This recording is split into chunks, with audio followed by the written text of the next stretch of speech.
l'anatomie pathologique est une branche de la médecine, c'est une spécialité médicale qui va étudier les maladies sur le plan histologique.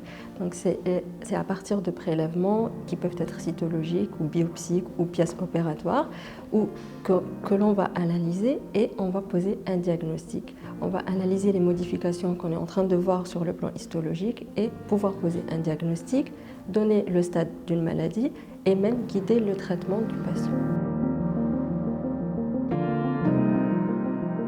J'ai choisi l'anatomie pathologique parce que c'est une spécialité qui reste générale. C'est de la médecine interne sous microscope, c'est-à-dire qu'elle englobe toutes les spécialités sous microscope. Donc ça reste toujours un domaine vaste. C'est pas celui qui aime la dermato s'y retrouve, celui qui aime la neuro s'y retrouve, celui qui aime la gastro s'y retrouve. C'est-à-dire qu'on n'est pas limité à un seul organe.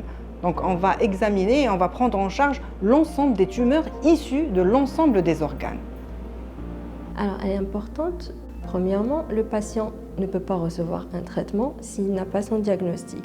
On dit souvent que l'ANAPAT, c'est le diagnostic définitif ou de précision, parce que des fois sur le plan clinique, on ne peut pas savoir exactement ce qui se passe avec le patient. Du coup, on fait un examen, on prend un échantillon qu'on va analyser et on va poser un diagnostic précis de sa maladie. Et quand on a le diagnostic, ou bien des fois on doit stader la maladie pour pouvoir guider le traitement du patient, donc pour pouvoir prendre en charge le patient. Donc on reçoit les prélèvements, les différents prélèvements, que ce soit biopsiques ou pièces opératoires, des différents services, donc gastro, pneumo, etc. On les prend en charge d'abord sur le plan macroscopique, où différentes pièces ont des protocoles différents. Ensuite, ces prélèvements, ils vont passer en technique pour la réalisation des lames. Des lames qui sont colorées, il y a des colorations standards comme l'hématéine et éosine, et il y a d'autres colorations spécifiques qu'on utilise pour analyser les différents tissus pour que le pathologiste puisse poser un diagnostic définitif.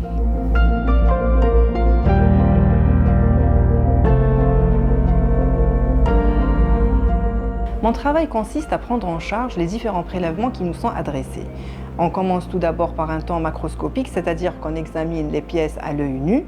On effectue des prélèvements. Ces prélèvements seront par la suite examinés au microscope optique.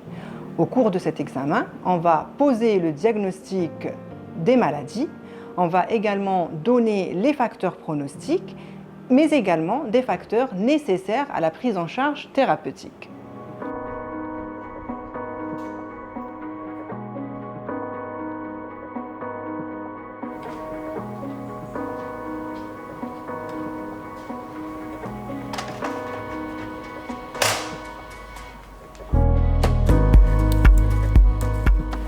À la réception des lames, on procède à l'examen microscopique.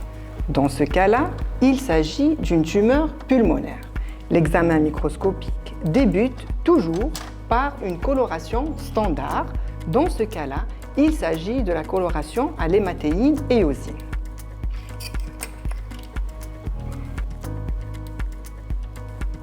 L'examen microscopique objective une tumeur pulmonaire indifférenciée.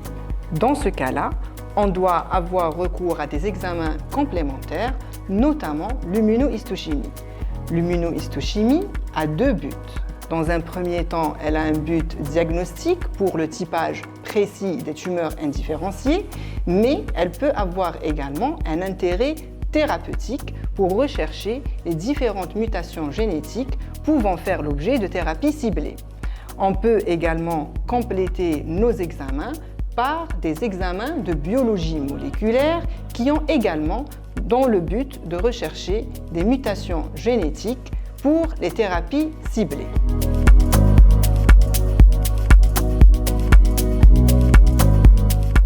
Il faut savoir que l'anatomie pathologique n'est pas uniquement une spécialité biologique. C'est une spécialité qui nécessite une corrélation et une collaboration avec le clinicien, le radiologue. Donc notre diagnostic se base sur un faisceau d'arguments. Donc ça reste vraiment une pathologie très intéressante qui allie donc clinique et image histologique. Les compétences requises sont, il faut tout d'abord être médecin, ensuite il faut étudier pendant 4 ans, donc faire un résidanat de 4 ans, au bout desquels on va avoir un diplôme d'études médicales spécialisées. Je conseille vivement les jeunes lauréats du concours de résidanat à choisir l'anatomie pathologiste, surtout ceux qui ont un esprit curieux et un esprit scientifique. Alors j'ai choisi l'anatomie pathologique parce que c'est une spécialité qui est passionnante, qui est infinie. On ne s'ennuie jamais, il y a toujours quoi lire, il y a toujours des choses à découvrir, à apprendre. Et aussi parce qu'on aide beaucoup le patient, parce qu'on traite généralement des maladies qui sont lourdes.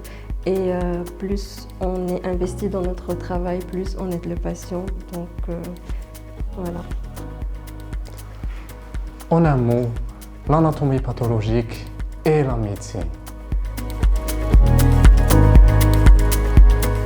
Voilà le monde de l'anatomie pathologique où chaque coupe de tissu raconte une histoire, faisant de nous les détectives de la maladie et les gardiens de la précision. Hâte de vous voir parmi nous exercer cette profession tout en couleur.